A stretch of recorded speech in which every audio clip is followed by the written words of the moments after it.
तो प्राकृतिक संकट तथा आपदाएं। अब बच्चों हम जानते हैं कि जो पर्यावरण है वो प्रकृति का उपहार है। ये प्रकृति ने प्राकृतिक रूप से, नेचर ने हमें पर्यावरण इस प्रकार का दिया है कि हम यहाँ पर सुख समृद्धि से आसानी से रह सकते हैं। स्वच्छ पर्यावरण जैव प्रजातियों के संवर्धन में मददगार होता है।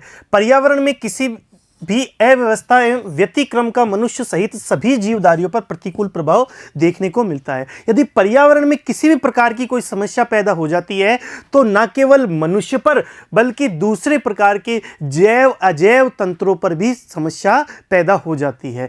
तो यहाँ पर हमने देखा कि पर्यावरण का एक प्रकार से संतुलन बना करके रखना आवश्यक है और प्रकृति में इस प्रकार का संतुलन लगातार रूप से बना हुआ रहता है। प्राकृतिक प्रकोप पारिस्थितिक तंत्र को संतुलित करने के लिए पृथ्वी की नैसर्गिक प्रणाली के उत्पाद है। ठीक है, अब यहाँ पर जो बच्चों, यदि प्राकृतिक प्रकोप जो है वो पारिस्थितिक तंत्र को संतुलन करने के लिए प्रकृति की नैसर्गिक प्रणाली के उत्पाद होते हैं। संतुलन, प्रकृति क्या है, अपने आप में संतुलन करता है। लगातार रूप से जब कार्य करते हैं तो उसके पश्चात संतुलन की अवस्था होती है। जो प्राकृतिक जो प्रकोप है, जो कि समस्याएं आती है, वो नेचुरल होती है, जो कि संतुलन के लिए आवश्यक हो जाती है। लेकिन यह जो प्रकोप जो होते हैं वो मनुष्य किस रूप में लेते हैं, यह भी देखने वाली बात है। ये प्राकृतिक प्रक्रियाओं के भाग है।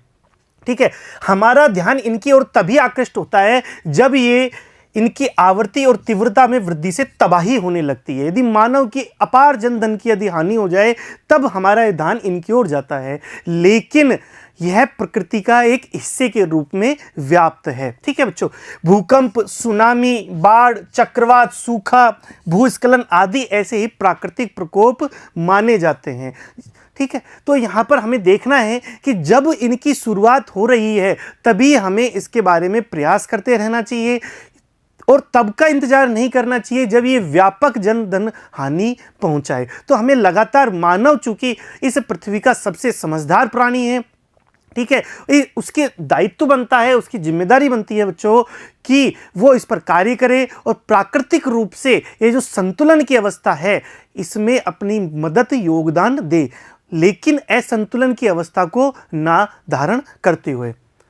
परिवर्तन प्रकृति का नियम है। यह एक लगातार चलने वाली प्रक्रिया है जो विभिन्न तत्वों में, चाहे वह बड़ा हो या छोटा, पदार्थ हो या अपदार्थ, अनवरत चलती रहती है, लगातार रूप से चलता रहता है। परिवर्तन आवश्यक भी है। पृथ्वी की उत्पत्ति से लेकर के बच्चों वर्तमान समय तक लगातार रूप से परिवर्तन देखे गए हैं। ना केवल पृथ्वी के स्तर में देखे गए हैं बल्कि पृथ्वी के बाहरी वायुमंडल में परिवर्तन देखे गए हैं, पृथ्वी की जलवायु में परिवर्तन देखे गए हैं, पृथ्वी के उच्चावाच में परिवर्तन देखे गए हैं, महाद्वीप और महासागरों की स्थिति में परिवर्तन देखे गए हैं। तो परिवर्तन तो होते हैं, होते आए हैं और भविष्य में होते भी रहेंगे, यह तय है।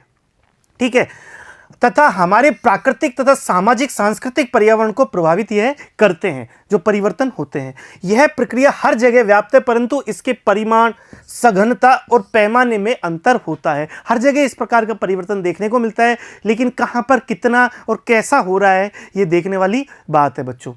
यह बदलाव धीमी गति से भी आ सकते हैं, जैसे स्थलाकृतियों में बदलाव, जीवों में बदलाव, ये धीमी गति से बदलाव होते हैं, और तेज गति से अचानक भी आ सकते हैं, जैसे कि भूकंप है, ज्वालामुखी है। ठीक है, ज्वालामुखी विस्फोट, सुनामी, भूकंप, तूफान इत्यादि जो है यह बदलाव तेज गति से भी आ सकते हैं। तो धीमी गति से और तेज गति से दोनों प्रकार से ये बदलाव आ सकते हैं। इसी प्रकार इनका प्रभाव छोटे क्षेत्र तक सीमित हो सकता है, जैसे कि कोई आंधी हो, कर्कापात अर्थात यहाँ पर किसी प्रकार की बर्फबारी हो, टोर्नेडो हो, इतना व्यापक हो सकता है जैसे भूमंडलीय उष्मीकरण और ओजोन परत का ह्रास। छोटे लेवल पर भी हो सकता है, छोटे स्तर पर भी हो सकता है, और बड़े पूरे भूमंडल को प्रभावित करे, पूरी पृथ्वी को प्रभावित करे, इतना भी इसका प्रभाव हो सकता है। तो दोनों प्रकार की चीज़ें यहाँ पर हो सकती है।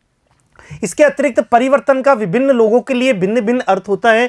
यह इनको समझने का प्रयास करने वाले व्यक्ति के दृष्टिकोण पर निर्भर करता है कि वो किस प्रकार का परिवर्तन महसूस करेगा। किसी जलवायुवेत्ता के लिए जलवायु का परिवर्तन इंपॉर्टेंट है, किसी भूगर्भ शास्त्री के लिए भूगर्भ के अंदर होने वाले परिवर्तन इंपॉर्टेंट है, किसी समुद्रवेत्ता के लिए समुद्र में होने वाले परिवर्तन इंपॉर्टेंट है। तो अलग अलग व्यक्तियों के लिए अलग अलग परिवर्तन यहाँ पर देखे जाते हैं। नगरीकरण की अवस्था, औद्योगिकरण की अवस्था, जलवायु में परिवर्तन, ठीक है, इस प्रकार के संसाधनों में परिवर्तन आदि जो परिवर्तन देखने को मिलते हैं, यह अलग अलग व्यक्तियों पर डिपेंड करता है कि वो इसको किस नज़रिए से या किस दृष्टिकोण से देख रहा है। क्या वो सकारात्मक रूप से देख रहा है या इसको नकारात्मक रूप से देख रहा है। इसके अलावा यदि वो नकारात्मक रूप से देख भी रहा है तो उसमें कौन कौन से प्रयास करने का वो प्रयास करेगा। प्रकृति के दृष्टिकोण से परिवर्तन मूल्य तटस्थ होता है। प्रकृति का अंदर ये जो परिवर्तन पाए गए हैं, ये पाए जाते हैं बच्चों, तो ये है ज़्यादा इंपॉर्टेंट नहीं होते, क्योंकि प्रकृति ने तो पृथ्वी की उत्पत्ति से ही वर्तमान समय तक परिवर्तन ही देखे हैं और भविष्य में भी परिवर्तन होते हैं। भूकंप का होना, ज्वालामुखी या फिर इस प्रकार की विनाशकारी जो आपदाएं हैं वो एक सामान्य घटना है, ठीक है, प्रकृति के लिए। यह मानव के लिए, यह मानव ने इस प्रकार से कार्य किए हैं कि उसके लिए जन धन की हानि हो। तो प्रकृति के लिए तो तटस्थ है, मूल्य तटस्थ रहता है, ना अच्छा होता है और ना बुरा, परंतु मानव दृष्टिकोण से परिवर्तन मूल्य बोझिल हो जाता है। यहां पर मानवीय जो दृष्टिकोण है वो देखने वाली बात है कि इसके लिए क्या परिवर्तन हो रहा है। कुछ परिवर्तन अपेक्षित और अच्छे होते हैं, जैसे ऋतुओं में परिवर्तन होना। ऋतुओं में परिवर्तन होना अच्छी बात है। फलों का पकना। जबकि कुछ परिवर्तन अनपेक्षित और बुरे होते हैं, जैसे भूकंप, बाढ़, युद्ध आदि जो परिवर्तन है वो क्या है, बेकार माने जाते हैं, अनपेक्षित माने जाते हैं, बुरे माने जाते हैं। तो परिवर्तन देखने के नजरिए पर होता है बच्चों कि हम किस नजरिए से या कितने लाभ के लिए परिवर्तन देख रहे हैं। तो यह सब क्या है, दृष्टिकोण पर आधारित है। सामान्यतः आपदा और विशेष रूप से प्राकृतिक आपदाओं से मानव हमेशा भयभीत रहता है। जो प्राकृतिक आपदाएं है वो कब आ जाए, किस रूप में आ जाए, इससे मानव हमेशा शुरुआत से ही, मानव के सभ्यता का जब से विकास हुआ है बच्चों, तब से ही मानव इससे भयभीत रहा है। पहले अल्प ज्ञान होने की वजह से हम इसे प्राकृतिक रूप से, अल्पज्ञानी के रूप में हम इसको स्वीकार करते थे, लेकिन हम धीरे धीरे जैसे जैसे ज्ञान की वृद्धि होती गई, विज्ञान में प्रगति होती गई, हम इसके बारे में जानने लग गए। लेकिन हमारे बस की बात नहीं है कि हम इसे रोक सके, लेकिन हम इस प्रकार के बचाव या उपाय कर सकते हैं जिससे कि विशाल जन और धन की हानि को रोका जा सके। लंबे समय तक भौगोलिक साहित्य में आपदाओं को प्राकृतिक बलों का परिमाण माना जाता है। जो आपदाएं थे वो प्राकृतिक रूप से, प्राकृतिक बलों के रूप में मानते हैं, लेकिन मानव को इनका अबोध असहाय शिकार माना कि मानव बेचारा क्या करे, इसका शिकार होता है। प्राकृतिक रूप से ये जो प्राकृतिक आपदाएं आती हैं ये नेचुरल होती है और मानव बेचारा असहाय है, अबोध है, क्या करे, इस प्रकार से समस्या से ग्रस्त रहता है। परंतु प्राकृतिक बल ही आपदाओं के एकमात्र कारक नहीं है। ये बहुत बड़ी बात है बच्चों कि प्राकृतिक बल ही आपदाओं के कारण नहीं है, कहीं ना कहीं मानव भी इसके लिए जिम्मेदार है। और वो किस प्रकार से है देखते हैं। आपदाओं की उत्पत्ति का संबंध मानव क्रियाकलापों से भी है। कुछ मानवीय गतिविधियां तो सीधे रूप से इन आपदाओं के लिए उत्तरदायी होती है। तो यदि हम जानते हैं बच्चों कि हमें नदी के समीप, नदी के किनारों पर मकान या आवास नहीं बनाने चाहिए, लेकिन फिर भी हम अपने लालच के कारण वहां पर बनाते हैं और जब बाढ़ आती है तो समस्या पैदा होती है। तो ये गलती किसकी, क्या बाढ़ की है, प्रकृति की है या नदी की है? बिल्कुल नहीं, वो तो अपना कार्य कर रही है। गलती मानव की है कि उसने ऐसे स्थानों पर अपने आवास बनाए जो कि बाढ़ के क्षेत्र हैं आदि। यह हमने एक एग्जाम्पल के द्वारा समझाया बच्चों।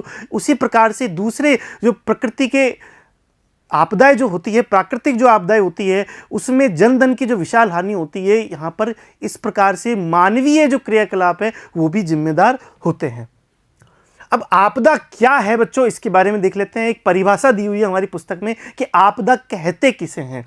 कि आपदा प्राय एक अनपेक्षित घटना है, पहले से हम बता नहीं सकते कि इस प्रकार की आपदा कब आएगी या कैसे, किस रूप में आएगी। तो अनपेक्षित घटना है जो ऐसी ताकतों द्वारा घटित होती है जो मानव के नियंत्रण में नहीं है। अर्थात प्राकृतिक रूप से यह आपदाएं आती है, मानव के नियंत्रण में नहीं होती।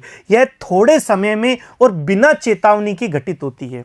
अल्प समय में होती है, पहले से कोई चेतावनी इस प्रकार की नहीं दी होती कि जिसके बारे में हम इसका बचाव कर सके, जिसकी वजह से मानव जीवन के क्रियाकलाप अवरुद्ध होते हैं तथा बड़े पैमाने पर जान माल का नुकसान होता है। अतः इससे निपटने के लिए हमें सामान्यतः दी जाने वाली वैधानिक आपातकालीन सेवाओं की अपेक्षा अधिक प्रयत्न करने पड़ते हैं। तो हमें इसके लिए बचाव के लिए अधिक प्रयत्न करने पड़ते हैं। यह आपदा के रूप में हमारे यहाँ पर परिभाषित है।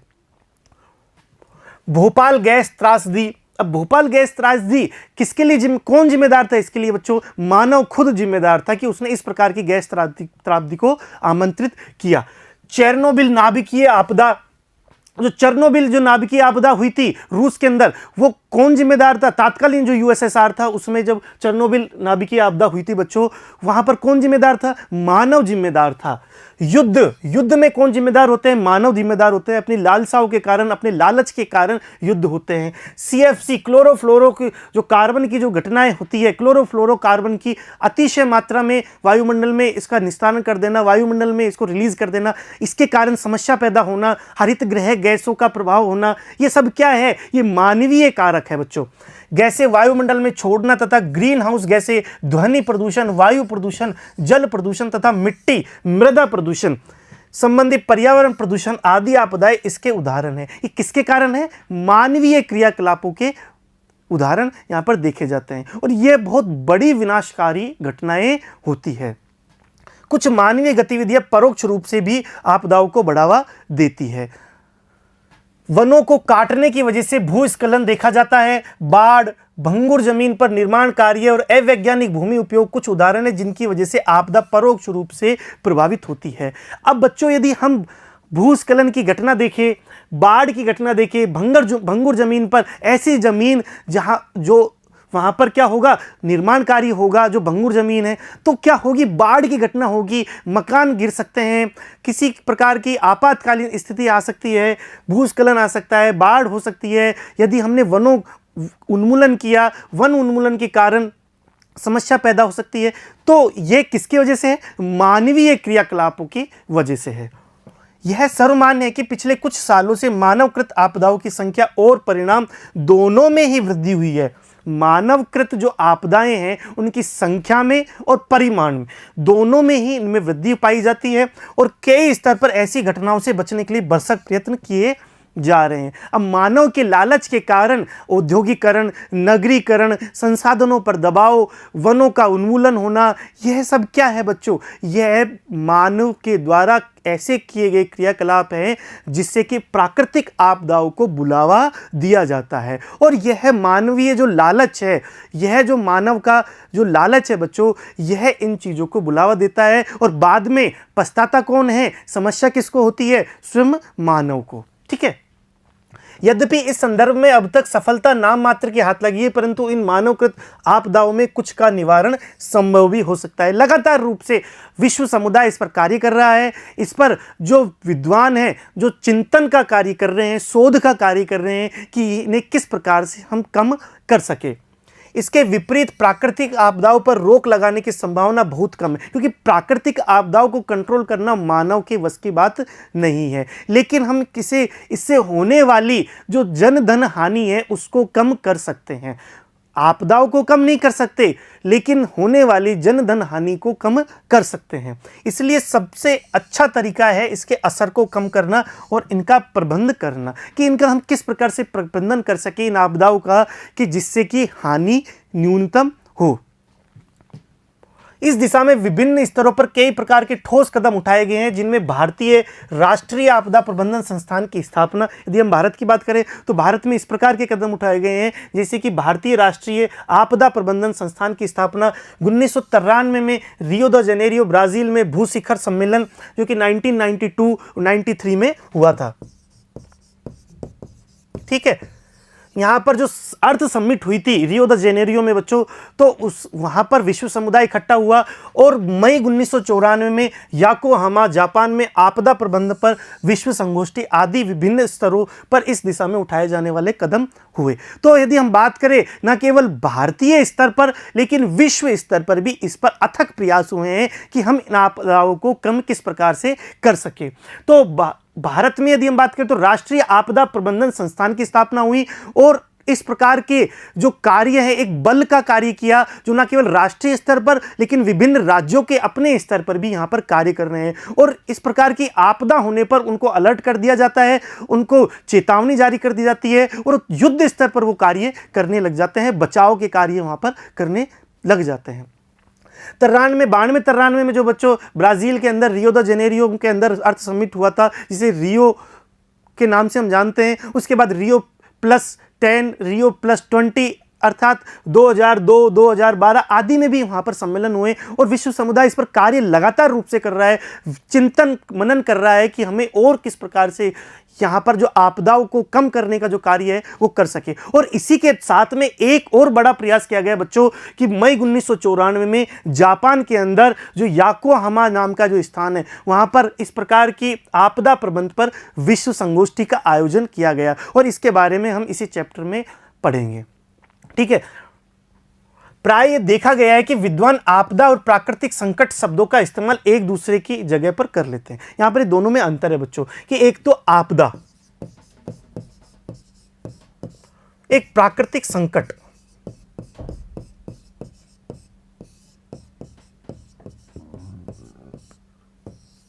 दोनों में बड़ा अंतर है, दोनों में अंतर है कि हालांकि कुछ विद्वान इन दोनों को एक साथ ले लेते हैं, ये दोनों एक दूसरे से संबंधित है परंतु फिर भी इनमें अंतर है, इसलिए इन दोनों में भेद करना आवश्यक है कि दोनों में किस प्रकार से अंतर देखा जाता है।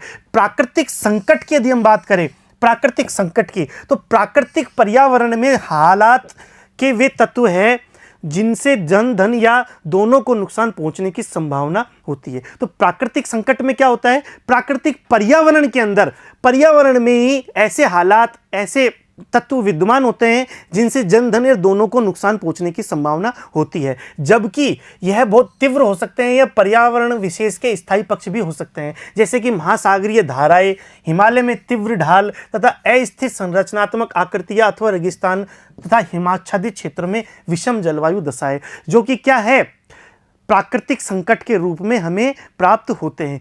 ये आपदाएं नहीं है, यह आपदाएं नहीं है, प्राकृतिक संकट है। क्यों, कैसे, किस प्रकार से होता है, महासागरीय धाराओं के द्वारा हिमालय में तीव्र ढाल तथा अस्थिर संरचनात्मक आकृतियां प्राप्त हो सकते हैं, रेगिस्तान में तथा हिमाच्छादित क्षेत्रों में विषम जलवायु की प्राप्ति, ये प्राकृतिक संकट होते हैं। लेकिन यदि हम बात करें बच्चों कि प्राकृतिक संकट की तुलना में प्राकृतिक आपदाएं अपेक्षाकृत तीव्रता से घटित होते हैं, अचानक से घटित होती है। जो संकट है वो लगातार चलने वाली चीज है, वो वहां पर विषम प्रकार का क्षेत्र मिलेगा, संकट स्थिति होगी, लेकिन आपदा के अंदर अचानक से तीव्रता से घटना घटित होती है और बड़े पैमाने पर जनधन की हानि तथा सामाजिक तंत्र जीवन का छिन्न भिन्न कर देती है और उन पर लोगों का बहुत कम या कुछ भी नियंत्रण नहीं रहता। ठीक है, तो संकट और आपदा दोनों में अंतर हमें कर सकते हैं। आपदा अचानक से होने वाली घटना है, मनुष्य के नियंत्रण से बाहर की है, पहले से सूचना नहीं दी हुई होती, ठीक है, जैसे कि भूकंप है, ज्वालामुखी आदि चीजें। लेकिन जो संकट है, प्राकृतिक जो संकट है, उस वहां पर हानि तो वहां पर भी होगी बच्चों, दोनों जगह पर होगी, जनधन की हानि होगी, लेकिन ये अचानक से नहीं आते, लगातार रूप से चीजें हमें दिखाई देती है और संकट के रूप में हमें प्राप्त होते हैं। ठीक, तो यहां पर इस तरीके की चीजें हमने दोनों में विभेद देखा। सामान्यतः प्राकृतिक आपदाएं संसार भर के लोगों के व्यापकीकरण या जनरलाइज अनुभव होते हैं और दो आपदाएं ना तो समान होती है और न उनमें आपस में तुलना की जा सकती है। तो आपदाएं समान नहीं होती, उनकी तुलना नहीं होती, अलग अलग प्रकार की अलग अलग क्षेत्रों में अलग अलग कारणों से आपदाएं आती है। प्रत्येक आपदा अपने नियंत्रणकारी सामाजिक पर्यावरणीय घटकों, सामाजिक अनुक्रिया जो यह उत्पन्न करते हैं तथा जिस ढंग से प्रत्येक सामाजिक वर्ग इनसे निपटता है अद्वितीय होती है। अलग अलग क्षेत्रों में अब बच्चों देखा जाए कि भुज के अंदर आने वाला जो भूकंप है वो अलग प्रकार का, हिमालयी क्षेत्रों में जो भूकंप आया वो अलग प्रकार का, लातूर में जो भूकंप आता है वो जो आया था बच्चों वो अलग प्रकार का, या फिर हम बात करें अलग अलग जापान में जो आने वाला जो भूकंप है वो अलग अलग प्रकार का। तो अलग अलग क्षेत्रों में और उसकी प्रतिक्रिया किस प्रकार से हुई बच्चों, हमें जानते हैं कि प्रतिक्रिया पर भी यहाँ पर निर्भर होता है कि उसकी प्रतिक्रिया किस प्रकार की हुई, कितने जनधन की वहाँ पर हानि हुई। तो इस तरीके से अलग अलग जो आपदाएं होंगी उनका प्रभाव भी अलग अलग रूप में हमें देखने को मिलेगा। उपरोक्त विचार तीन महत्वपूर्ण चीजों को इंगित करता है। पहला विचार है वो है प्राकृतिक आपदा के परिमाण, गहनता, बारंबारता तथा इसके द्वारा किए गए नुकसान समयांतर पर बढ़ते जा रहे हैं। ठीक है, तो यहां पर पहला जो है प्राकृतिक आपदा के परिमाण को देखेगा, गहनता को, बारंबारता को और इसके द्वारा दिए गए नुकसान को भी यहां पर देखेंगे। दूसरा जो है बच्चों, संसार के लोगों में इन आपदाओं द्वारा पैदा किए गए भय के प्रति चिंता बढ़ रही है तथा इनसे जान माल की क्षति को कम करने का रास्ता ढूंढने का प्रयास कर रहे हैं। और अंतर प्राकृतिक आपदा के प्रारूप में समयांतर पर महत्वपूर्ण परिवर्तन आया है। तो यहां पर इनमें समय अंतर पर बढ़ते जा रहे हैं। पहला तो भाग यह है कि लगातार रूप से इनके परिमाण में, इनकी गहनता में, बारंबारता में लगातार रूप से ये आ रहे हैं प्राकृतिक आपदाएं। दूसरा यदि हम बात करें तो दूसरी चीज क्या इंपॉर्टेंट है बच्चों, कि संसार के जो लोग हैं इनके प्रति अवेयरनेस किस प्रकार से बढ़े, इस पर भी कार्य कर रहे हैं। प्राकृतिक आपदाओं एवं संकटों के अवगम में परिवर्तन भी आया है। पहले प्राकृतिक आपदाएं एवं संकट दो परस्पर अंतर संबंधी परिघटनाएं समझी जाती थी, अर्थात जिन क्षेत्रों में प्राकृतिक संकट आते थे वे आपदाओं के द्वारा भी सुभेद्य थे। जहां पर संकट आते थे वहां पर आपदाएं भी आती थी। अतः उस समय मानव पारिस्थितिक तंत्र के साथ ज्यादा छेड़छाड़ नहीं करता था। तो उस समय जब संकट आते थे बच्चों, जब प्राकृतिक संकट थे वहां पर आपदाओं का आना था और इस वजह से मानव ने उस क्षेत्र में छेड़खानी करना ज्यादा जायज नहीं समझा। तो उस समय मानव वहां पर छेड़खानी उन क्षेत्रों में नहीं करते थे क्योंकि संकट स्थिति थी और संकट कब आपदा में तब्दील हो जाए इसका मानव को भान था। ठीक है, संकट कब आपदा में तब्दील हो जाए इसका मानव को भान था, मानव को पता था, इसलिए वहां पर ज्यादा वो छेड़खानी नहीं करता था। लेकिन इसलिए इन आपदाओं से नुकसान कम होता था। तकनीकी विकास ने मानव को पर्यावरण को प्रभावित करने की बहुत क्षमता प्रदान कर दी है। ठीक है, इसलिए मानव वहां पर छेड़खानी नहीं करता था। लेकिन यदि बात करें परिमाणतः मनुष्य ने आपदा के खतरे वाले क्षेत्रों में गहन क्रियाकलाप शुरू कर दिए और इस प्रकार आपदाओं को सुभेद्यता को बढ़ा दिया। अब यदि हम कार्यकलाप वहां पर करेंगे, मैंने अभी उदाहरण के द्वारा बताया बच्चों कि बाढ़ के मैदान में या बाढ़ के क्षेत्र में हम निवास करेंगे, हम आवास की सुविधा देंगे तो बाढ़ आएगी तो उनको तो विनाश करेगी, मकानों को तो ढाएगी, बाढ़ तो आएगी। तो हमें पता था बच्चों कि यदि ये क्षेत्र बाढ़ का है, यहाँ पर पानी आ सकता है, नदी प्रवाहित हो सकती है, तो हमें उस क्षेत्र में निवास नहीं करना चाहिए था, आवास नहीं करना चाहिए था। लेकिन मानव ने क्या किया, तकनीकी विकास किया, नई नई तकनीकी के द्वारा उस पर कार्य किया और उससे वहां पर निवास करना चालू कर दिया। तो जिससे क्या हुआ, यदि बाढ़ आई तो उसे समूह से क्षेत्र को बहा करके ले गई, अपार जनधन की हानि वहां पर हुई। तो ये एक उदाहरण के द्वारा मैंने यहां पर बताया। अधिकांश नदियों के बाढ़ मैदानों में भू उपयोग तथा भूमि की कीमतों के कारण तथा तटों पर बड़े नगरों एवं बंदरगाहों जैसे मुंबई, चेन्नई आदि के विकास ने इन क्षेत्रों को चक्रवातों, प्रबंधनों तथा सुनामी आदि के लिए सुभेद्य बना दिया है। तो बच्चों क्या पहले जब इन बड़े बड़े महानगर समुद्र तटीय स्थिति में जो पाए जाते हैं, क्या जब इतने बड़े महानगर समुद्र तटीय क्षेत्र में नहीं थे, क्या उस समय सुनामी नहीं आती थी? क्या उस समय चक्रवात नहीं आते थे? क्या उस समय प्रबंधन नहीं आते थे? बिल्कुल आते थे बच्चों। प्राकृतिक क्रियाएं तो पहले भी होती थी, लेकिन उस समय हम इन तटीय क्षेत्रों में ज़्यादा आवासीय सुविधा नहीं प्रदान करते थे, ज़्यादा लोग उन क्षेत्रों में नहीं रहते थे, इसलिए हानि भी कैसी होती थी, कम होती थी, आपदा नहीं होती थी। लेकिन हमने क्या किया, तकनीक के विकास के साथ में उस क्षेत्रों में रहने लगे, बड़े बड़े महानगरों का निर्माण होने लगा और जब चक्रवात, सुनामी, प्रबंधन आदि स्थितियों की जब वहां पर आई तो वहां भारी मात्रा में जनधन की हानि हुई। पिछले 60 वर्षों में 13 गंभीर प्राकृतिक आपदाओं से विभिन्न देशों में मरने वालों की परिमाण दर्शाता है कि आपदाएं कितनी गंभीर होती है। इसको हम देखेंगे यहां पर कि 13 जो गंभीर प्राकृतिक आपदाएं कौन कौन सी आई पिछले 60 वर्षों में। प्राकृतिक आपदाओं ने विस्तृत रूप से जन धन की हानि की है और इस स्थिति से निपटने के लिए भरसक प्रयत्न किए जा रहे हैं।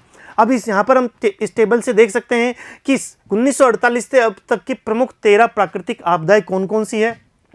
तो बच्चों 1948 में जो सोवियत संघ था, जो वर्तमान में क्या है, अब रूस है, तो रूस जो पहले सोवियत संघ कहलाता था, वहां पर 1948 में भूकंप की स्थिति आई और लगभग 1,10,000 लोगों की मृत्यु हो गई। तो भूकंप की स्थिति आने से 1,10,000 लोगों की मृत्यु हुई 1948 में। 1949 में चीन में बाढ़ के कारण लगभग 57,000 लोगों की मृत्यु हो गई। 1954 में चीन में ही बाढ़ के कारण लगभग 30,000 लोगों को काल का ग्रास बनना पड़ा। 1965 में पूर्वी पाकिस्तान, जिसे हम अब बांग्लादेश बोलते हैं, वहां पर एक चक्रवात, जिसे उष्णकटिबंधीय चक्रवात कहते हैं, चक्रवात के कारण लगभग 36,000 लोगों को मृत्यु शैया पर जाना पड़ा। 1968 में बच्चों ईरान के अंदर भूकंप आया और उसमें 30,000 लगभग लोगों की मृत्यु हुई। 1970 में बच्चों पेरू के अंदर 1970 में पेरू में भूकंप आया, जिसमें लगभग 66,794 लगभग 66-67,000 लोगों को मृत्यु प्राप्त हुई। उसी प्रकार से 1970 में बांग्लादेश, जिसमें चक्रवात की स्थिति के कारण लगभग 5 लाख लोगों को, बच्चों बहुत बड़ी संख्या, लगभग 5 लाख लोगों को वहां पर मृत्यु प्राप्त हुई। और 71 में यदि हम बात करें तो भारत में चक्रवात के द्वारा 30,000 लोगों की मृत्यु हुई। 1976 में चीन में भूकंप के द्वारा 7 लाख लोगों की मृत्यु हुई। बहुत बड़ी तादाद है और ये प्राकृतिक आपदाएं हैं। तो बच्चों यह प्राकृतिक जो आपदाएं हैं, प्राकृतिक जो संकट के रूप में आपदाओं का निर्माण हुआ। संकट तो पहले से भी था, क्या वहां पर चक्रवात नहीं आता था? पहले भी आता था। क्या वहां पर भूकंप नहीं आता था? क्या वहां पर बाढ़ जैसी स्थिति नहीं थी? पहले भी होती थी। लेकिन मानवीय जो क्रियाकलाप है, मानव के द्वारा जो बसावट हुई या मानव के द्वारा जो क्रियाकलाप हुई, उनके कारण ज्यादा मृत्यु प्राप्त हुई। उसके बाद यदि हम बात करें तो 1990 में ईरान में भूकंप के कारण लगभग 50,000 लोगों को मृत्यु प्राप्त हुई। और 2004 में इंडोनेशिया, श्रीलंका, भारत आदि जो क्षेत्र है जो कि सुनामी के द्वारा प्रभावित हुए थे, उसमें 5 लाख लोगों को मृत्यु का ग्रास बनना पड़ा। उसके बाद यदि हम बात करें 2005 में पाकिस्तान और भारत, जो कश्मीर वाला जो क्षेत्र है, वहां पर भूकंप के द्वारा लगभग 70,000 लोगों की मृत्यु प्राप्त हुई। और 2011 में जापान में सुनामी के द्वारा लगभग 15,842 मृत्यु हुई। तो इतनी बड़ी तादाद में मात्र 60-70 वर्षों में बच्चों, ये 60-70 वर्ष बहुत छोटा समय होता है, ठीक है। मानवीय सभ्यता में या पृथ्वी में 60-70 वर्षों का बहुत बड़ा योगदान नहीं होता। तो इतने कम समय में इतनी बड़ी बड़ी आपदाएं हमने देखने को मिली है। अब यहाँ पर ये जो प्राकृतिक जो आपदाएं हुई हैं, इसके लिए प्रकृति तो जिम्मेदार है ही, साथ में इसके लिए बच्चों मानव स्वयं भी प्रमुख रूप से जिम्मेदार है। यह भी महसूस किया जा रहा है कि प्राकृतिक आपदा द्वारा पहुंचाई गई क्षति के परिणाम भूमंडलीय प्रतिघात और अकेले किसी राष्ट्र में इतनी क्षमता नहीं कि वह इन्हें सहन कर सके। अकेला जो देश है वो इस प्रकार की समस्याओं को सहन कर सके या इस पर कार्य करे, अकेले देश की बस की बात नहीं है। पूरे समूचे पृथ्वी के जो क्षेत्र हैं या समूचे राष्ट्रों को, पूरे दुनिया के देशों को इस पर कार्य करना चाहिए और इस पर मनन करना चाहिए। अतः 1989 में संयुक्त राष्ट्र सामान्य असेंबली में इस मुद्दे को उठाया गया और मई 1994 में जापान के याकोहामा नगर में आपदा प्रबंधन की विश्व कॉन्फ्रेंस में इसे औपचारिकता प्रदान कर दी गई। और यही बाद में याकोहामा रणनीति तथा अधिक सुरक्षित संसार के लिए कार्य योजना कहा गया। एक कार्य योजना का निर्माण किया गया, इसका नाम है याकोहामा रणनीति तथा अधिक सुरक्षित संसार के लिए कार्य योजना। और इसका विस्तृत अध्ययन हम अभी यहाँ पर करेंगे। कब किया था? 1994 में। कहाँ पर? जापान के याकोहामा में, ठीक है। और ये इसका शुरुआत कब की गई थी? 1989 में संयुक्त राष्ट्र सामान्य जो जनरल असेंबली होती है, वहां पर इस प्रकार की मुद्दे को उठाया गया था। और वहां पर जब मुद्दे को उठाया गया था, उसके पश्चात यह निर्धारित किया गया कि मई 1994 में याकोहामा शहर में इस पर कार्य करेंगे। अब बच्चों देखेंगे कि प्राकृतिक आपदाओं का वर्गीकरण किस प्रकार से हम कर सकते हैं। तो विश्व भर में लोग विभिन्न प्रकार की आपदाओं को अनुभव करते हैं और उनका सामना करते हुए सहन करते हैं। अब लोग इनके बारे में जागरूक हैं और इससे होने वाले नुकसान को कम करने की चेष्टा में कार्यरत हैं। इसके प्रभाव को कम करने के लिए विभिन्न स्तरों पर विभिन्न कदम उठाए जा रहे हैं। पहले बच्चों इतने लोग अवेयर नहीं होते थे, लेकिन वर्तमान में हमने देखा, हमने अभी टेबल के द्वारा भी देखा था कि विभिन्न आपदाओं के आने के कारण अपार जनधन की हानि वहां पर हुई। लाखों की संख्या में लोग बाल मृत्यु को प्राप्त हुए। और इसी कारण से वर्तमान में न केवल सरकारें अंतर्राष्ट्रीय स्तर पर, बल्कि स्थानीय स्तर पर भी नागरिकों समूह के रूप में भी कार्य कर रहे हैं। ठीक है, और यहाँ पर लोगों को अवेयर करने का काम भी हो रहा है। इनमें वैज्ञानिक रूप से, साइंटिफिक तरीके से किस प्रकार से इनको हम कम कर सकते हैं, उस पर भी विचार कर रहे हैं। तो प्राकृतिक आपदाओं से दक्षता से निपटने के लिए उनकी पहचान, वर्गीकरण को एक प्रभावशाली वैज्ञानिक कदम समझा जा रहा है। ये प्रभावशाली भी है और वैज्ञानिक कदम भी है। प्राकृतिक आपदा को मोटे तौर पर 4 प्रकारों में वर्गीकृत किया जा सकता है। भारत उन देशों में है जहां सभी प्राकृतिक आपदाएं घटित हो चुकी है। तो जितनी भी प्राकृतिक आपदाएं हम देखेंगे बच्चों, यहां भारत में लगभग सभी प्रकार की प्राकृतिक आपदाएं घटित हो चुकी है। और इसे मोटे तौर पर हमने 4 प्रमुख भागों में वर्गीकृत किया है कि प्राकृतिक आपदाओं को 4 प्रमुख भागों में बांटा है। पहला है वायुमंडलीय, दूसरा है भौमिक या भूमि से संबंधित, पृथ्वी से संबंधित, तीसरा है जलीय और चौथा है जैविक आपदाएं, जीवों से संबंधित आपदाएं। तो यहां पर हम देख सकते हैं कि वायुमंडलीय जो आपदाएं हैं वो कौन कौन सी है। बर्फानी तूफान, बर्फ के जो महत्वपूर्ण जो तूफान आते हैं, तड़ित झंझा, तड़ित, टोर्नेडो, उष्णकटिबंधीय चक्रवात, सूखा, करकापात जिसे ओला पड़ना हम कहते हैं, पाला, लू, शीतलहर आदि ये क्या है, वायुमंडलीय, ये जलवायविक प्रणाली के द्वारा होने वाले प्राकृतिक आपदाएं हैं। दूसरी हम बात करें यदि भूमि से, पृथ्वी से, भूकंप, ज्वालामुखी, भूस्खलन, हिमघाव, हिमघाव का मतलब होता है हिमस्खलन, हिम के रूप में नीचे स्खलन होना, अवतलन, मृदा अपरदन आदि जो है ये भौमिक प्राकृतिक आपदाएं मानी जाती है। जलीय रूप में बाढ़, ज्वार, महासागरीय धाराएं, तूफान, महोर्मी और सुनामी। ठीक है, ये जलीय आपदाओं के रूप में हमें प्राप्त होती है। और चौथा है बच्चों जैविक, पौधे व जानवर उपनिवेशक के रूप में। ठीक है, जैसे टिड्डियाँ वगैरह होती है, टिड्डियाँ इत्यादि, कीट ग्रसन, फफूंद, बैक्टीरिया और वायरल संक्रमण, बर्ड फ्लू, डेंगू इत्यादि जो आकस्मिक जो घटनाएं, आकस्मिक जो बीमारियां आ जाती है, उनके बारे में यहाँ पर जैविक आपदाएं देखी जा सकती है। ठीक है, तो यहाँ हमने 4 प्रमुख भागों में आपदाओं को बांटा है। इसके बाद देखते हैं कि इन आपदाओं की वजह से भारत में हर वर्ष हजारों लोगों की जान जाती है और करोड़ों रुपए का माली नुकसान भी देखने को पड़ता है। न केवल जन की हानि होती है बल्कि धन की भी यहाँ पर भारी मात्रा में हानि देखी जाती है। और भारत में बच्चों ये लगभग सभी प्रकार की आपदाएं पाई जाती है।